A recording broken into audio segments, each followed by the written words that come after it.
In this video, I want to talk about objectivity and avoiding bias and things to be careful of. So, during our investigations or even before, we might have personal feelings about it.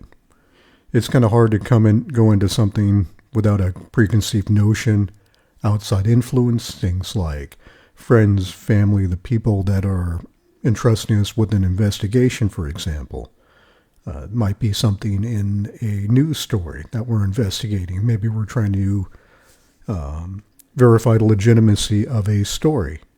And there could be a lot of outside influence, a lot of people chiming in about what they think about that story, what their ideas are, what their supposed evidence is, or what happened.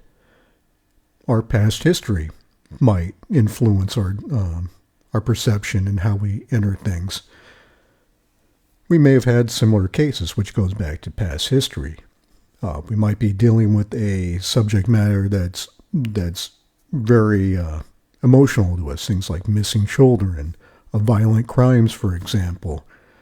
You might be a victim of violent crime and you're investigating one, or someone that you know or care about was a victim of a violent crime, and maybe you're investigating a violent crime, so that could definitely affect your personal feelings about things like that. It could be investigating a person that we distrust or like, or a subject matter, or a group, or whatnot. There's a lot of different things that we may go into where we have a particular idea about it or feeling about it, either negative or positive even. We might have positive feelings about a certain group or a certain ideal or things like that, or a person.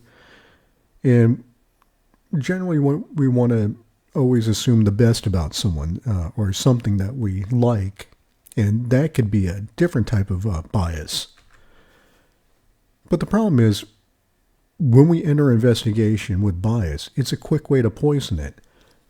If I'm going in with either a positive bias or a negative bias, and I allow that to corrupt my investigation, I start looking for things to validate my feelings and what the results are going to be one way or another. That's a really quick way to poison your investigation, and also to get bad evidence and ultimately give bad information back to whoever we're doing the investigation for.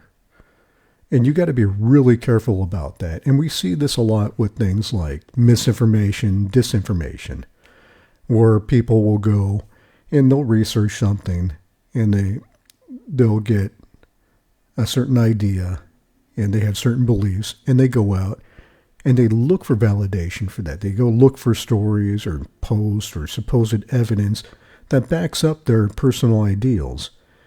And that information turns out to be bad most of the time. Things like the supposed news site that looks like a news site. In very small print, it says parody or something like that. You know, or the photo is photoshopped, and the source that they get it from is not a credible source, but it backs up their personal bias, what they want to believe. And again, we have to be very careful about that, because that ultimately the information is wrong. And if we present that wrong information from an investigation back to our client, or if it's a legal issue, or if it's something that may get someone terminated or anything like that, that ultimately does not help anyone.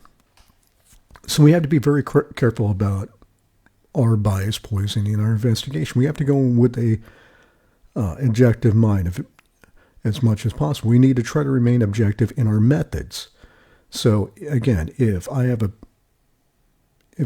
a personal bias towards something, I want to try to go in as much as possible to not allow that to influence my decision. I need to go in and just go, okay, well, I'm going to go let the evidence speak for itself. I'm not going to seek out answers that lead me down a certain path. I'm going to try to stay down the middle and collect information and then verify it. So again, we need to remain objective in the evidence we collect. We can't jump to conclusions without evidence that is vetted. So if I find information that backs up what I would like it to be, I need to make sure that information is good. We need to verify our results, whether it backs up our beliefs or not. We need to verify any information we find. And even if we're going in without any personal bias, it's always important to verify your results and make sure that it, to the best of your ability, that it is legitimate. Our findings may not always be what we originally expected. There's times where I went in to debunk something, and it turned out to be, from all the evidence I found, that, okay, well, actually, that was true, or it was partially true, or things like that. So if we have an idea or in our head that something's going to turn out a certain way, it might not. So we have to be very cognizant of being open-minded in our investigation. The other problem is if we're kind of closed off, if we're kind of figured things are going to go a certain way, we're not going to be open to finding other information or looking at other avenues to find information and verify our results and find new evidence. Our findings may not be what our clients expected. And ultimately, that's okay as long as you're pretty confident in what you found and how legitimate that information is. And that's something that should be explained to the client ahead of time. That if you think the evidence is going to point a certain way, it may not. There may be a 90% chance that it is going to turn out the way you think it is, and I can find the evidence for you, and I can back it up, and I can verify everything for you. But there is a chance that it may not, so you need to be prepared for that. And ultimately, we are looking for the truth. We're not looking to, say, validate anyone's personal beliefs or feelings per se. We're ultimately looking for what the actual truth is. So keep that in mind. Try to be open-minded and try to keep your biases out of your investigations. Thank you for watching. I'll see you in the next video.